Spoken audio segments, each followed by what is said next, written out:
Yo, my people, back again. Real Talk TV. Look, man, if you haven't seen this film, go and check it out. You know, Tales from the Hood.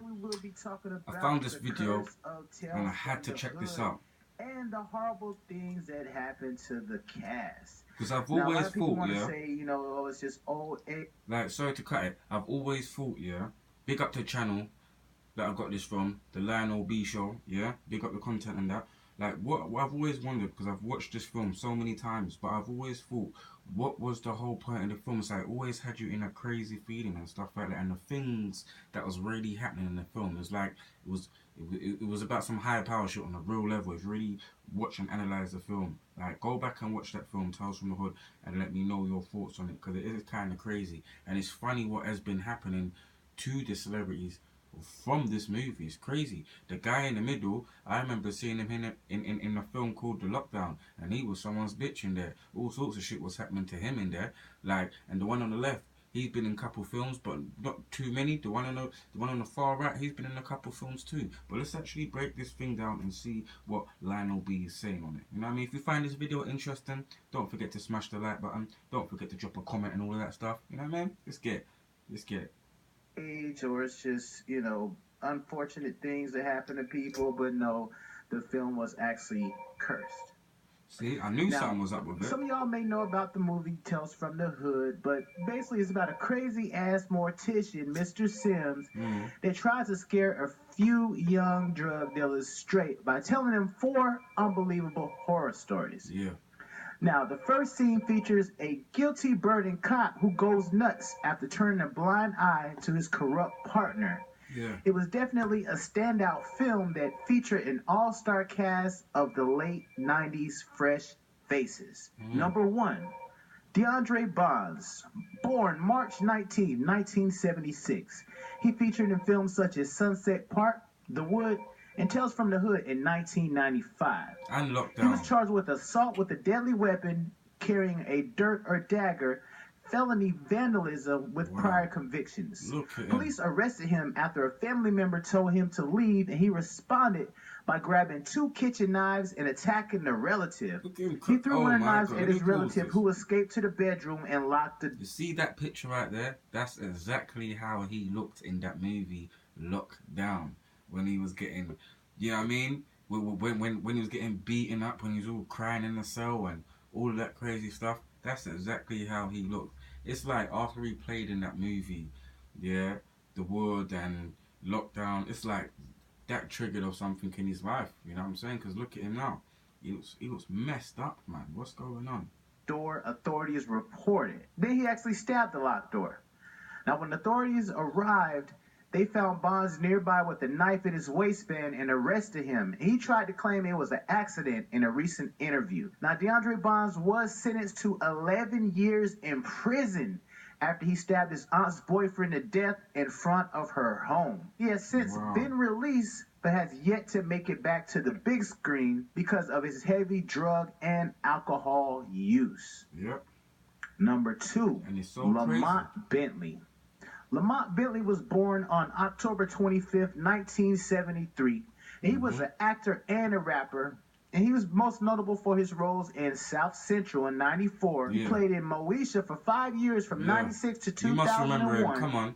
The Wash, and he had a standout role in Tales from the Hood as Crazy K in 1995. His section of the film was crazy. Now, in 2005, the 31-year-old was driving alone when he was killed in a single-car accident in Southern California. Now, he was reportedly driving in excess of 130 miles per hour in his convertible Mercedes. And he was actually ejected from his car, and his body was actually hit by 5 vehicles before medics were able to arrive on the scene. Now, Crazy K, man, he was actually survived by 2 daughters and also his mother. Now, some people are wondering and speculating how he was able to actually be involved in a single car crash. They did do a autopsy on him to see if there was any drugs in his system. They did find marijuana. No other drugs or alcohol was in his system. So some people are speculating that maybe it was potentially a suicide attempt. It could have been a suicide attempt.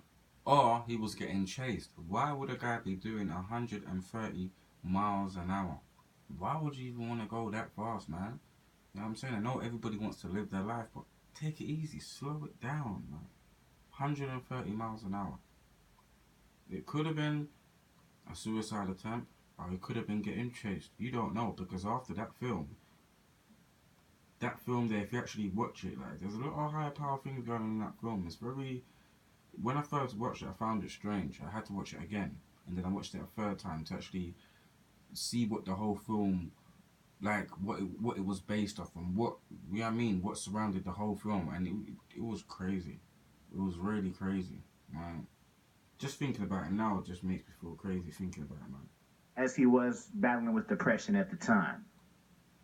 Number 3, Brandon Hammond. Yep, you remember him? Born February 6, 1984, he was a little boy that played the kid with mystical powers and Tales from the Hood by just drawing things that came to pass. Yeah. He starred in films such as Space Jam, Mars Attacks, Soul Food, and also, of course, Tales from the Hood. Mm-hmm. Now, he hasn't had any major tragedies other than a failing career. The last movie he was in was Soul Food, and that was back in 1997. Wow. And that was almost 22 years ago since he's been in any movies whatsoever. It's like that film Number just 4, stopped everybody. Michael Massee. Born September 1st, 1952. In 94, he starred as Fun Boy in the cult classic film The Crow, where he actually fatally shot Bruce Lee's son, Brandon Lee, in real life, because someone... Yep, I watched that film, The Crow. Very deep film. Very, very deep film. And that film can tell you a lot of what was going on. Like, that film there is deep. I gotta say that film was put together very deep. And it's so weird how Bruce Lee passed. His son's trying to make it in the business. And then somehow, mystically, this guy that came out of that film, Tales from the Hood, mystically had a bullet in a gun and ended up shooting Bruce Lee's son. So I think it was all staged. It was all staged. They stopped Bruce Lee, and now his son made it through The Crow and all of that. Stopped him too. And who is it done by? The person from the Tales from the Hood. Crazy. Actually swapped out the rubber bullets for real ones. And some people were saying they were actually trying to purposely kill Brandon Lee. So Yeah. I don't understand why on a movie set they would actually have real bullets to where real people can get killed. But yeah, Brandon Lee actually died on that film, and Michael Massee was actually the one that pulled the trigger in that scene. Now, he also played Ira Gaines on the TV show 24, and also had roles in The Amazing Spider-Man and The Amazing Spider-Man 2. Yeah, it's In true. 1995, he plays as Officer Newton in Tales from the Hood Mm-hmm. that brutally beat up a black man after a traffic stop as his black partner just sat back. See? And they were putting things like that in the Tales from the Hood back then. And what's happening nowadays over in the US and many other countries? I don't need to explain it to you.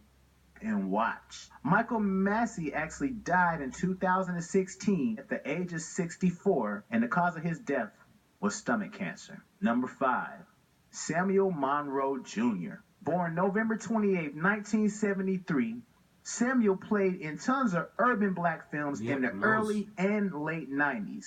Most notably, Menace to Society, Little Brother That Got Revenge on Kane. Mm-hmm. Once again, another little brother in the role Players Club, where he raped Lisa Ray's cousin at his own bachelor party. And also got Jada Pinkett's brother killed and set it off. Now, despite his believable roles in those major films as a thug and as a criminal, he's only been able to land low-budget film work as of late. Now, there is rumors out there that he did actually audition for Power and Empire, and he actually didn't land either job for either one of those hit TV shows. Wow. He has been several low-budget straight-to-DVD and straight-to-online films, which you can actually catch him in That is crazy. quite a bit of those. Number 6, Rosalind Cash. Born December 31st, 1938, she was a singer and an actress. She is most remembered by her role as Charlton Heston's love interest, Lisa, in the 1971 sci-fi film The Omega Man. Oh, She also had a role in the General Hospital soap opera as Mary May, Uptown Saturday Night in 1974, and Sister Sister in 1982, a black and white film written by Maya Angelou and starred Irene Cara and Diane Carroll. And she also had recurring roles in A Different World, Fresh Prince of Bel-Air, as well as The Cosby Show. Okay. Now, some of y'all may remember her from Tales from the Hood, man. She was actually, I think she was like a nurse or a doctor or something like that, and she was basically trying to hypnotize Crazy K into, stop killing his own people. Basically trying to do all she could in order to kind of reprogram his brain, man, and kind of make him, get a little better. You got to watch the film. The whole film she was spooky. She was kind of like a sinister character in Whoever there. created that film. But she was always definitely a beautiful black lady, man. Now, the weird thing about this is, and how her curse is so crazy, is she actually died shortly after the film's release. She actually didn't even really get to enjoy the actual success of the movie. That's crazy. Because out of all the days to die, she actually died on Halloween. And her cause of death was actually from cancer. Now, with Rosalind Cash, man, she was never fortunate enough to be married, and she also never had any children. Wow. Now, old age, misfortune, or genuine curse. The cast members from Tales from the Hood definitely have seen their fair share of inexplicable drama, death, and doom. Almost 25 years ago, the film released in theaters worldwide, spawning a groundbreaking soundtrack and a horror film that many enjoyed. The movie tackles so many racial issues that spark conversation, as well as issues within the African American community as a whole. Yeah, you walked into the movie theater feeling one way, and you walked out feeling like a complete other. I told you, the film series went on to make a Tales from the Hood 2, but the film went straight to DVD, and it actually didn't garner the same amount of success or notoriety as the first film. I didn't even know there was a part 2. That is so y'all crazy, let me know man. what y'all feel about this, man. How do y'all feel about the... Oh, my people, listen, I think that is crazy. Like, if you haven't seen the film, go and try and find the Tales from the Hood. Like, it's a crazy film, man, and it's weird. I've always thought it was weird, so I came across this story. I typed Tales in the Hood, and I came across this story right here, and I thought I had to share this with everyone. So let me know your thoughts on the video. Have you seen it before? Did you enjoy the video? Did anything actually come to mind when you finished watching the video? Like, who put this together? Why would someone create this type of movie? And what is the message what was the message they was trying to send out to everybody? I don't understand, man. I do understand what they was doing, but I just don't understand why you would create such a film. And now look what happened to all the characters within the film. Oh man, it's a crazy world we're living in. But let me know your thoughts down below. Bless up my people. Real Talk TV. Let's get it.